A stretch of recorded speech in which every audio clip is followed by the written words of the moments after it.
ಇಲ್ಲಿಂದ ಆಚೆ ಇದನ್ನ ಟೆಕಲ್ ಸೇರೋದು ನೋಡಿ. ಅಲ್ಲಿಂದ ಬಂದಿದ್ದು ಬಂಗಾರಪೇಟೆಗೆ ಸೇರಿದ್ದು.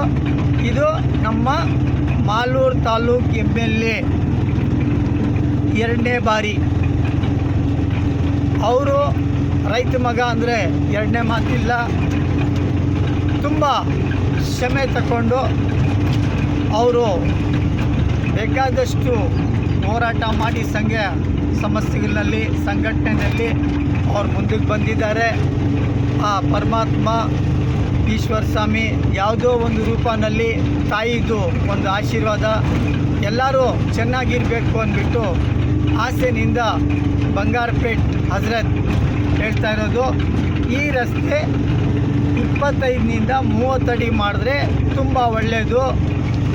ಬೇಕಾದಷ್ಟು ಬೆಳೆದಿದೆ, ಡೆವಲಪ್ಮೆಂಟ್ ಆಗಿದೆ ಊರುಗಳು. ಈ ರಸ್ತೆಯಲ್ಲಿ ಮಾಲೂರಿಗೆ ಹೋಗೋದಕ್ಕೆ ಹತ್ತಿರ ಆಗ್ತದೆ. ಕೊಂಚಟ್ಟಹಳ್ಳಿನಿಂದ ಬಂಗಾರಪೇಟೆಗೆ ಬರೋದು ಒಳ್ಳೆ ಅನುಕೂಲ ಆಗ್ತದೆ.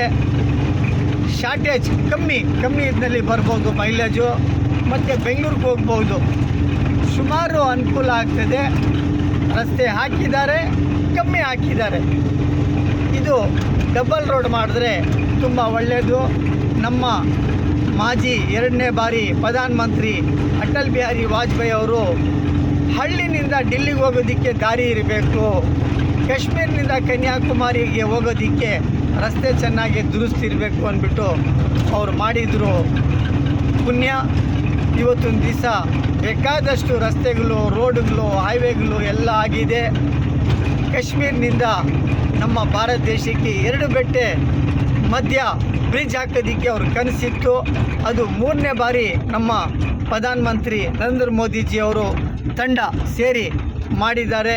ಅದು ನಾವು ನ್ಯೂಸ್ನಲ್ಲಿ ನೋಡ್ತಾ ಇದ್ದೀರಿ ವಿನ ಡೈರೆಕ್ಟ್ ನೋಡಲಿಲ್ಲ. ಹೋಗ್ಬೇಕನ್ನೋ ಆಸೆ ಇದೆ, ನೋಡೋಣ.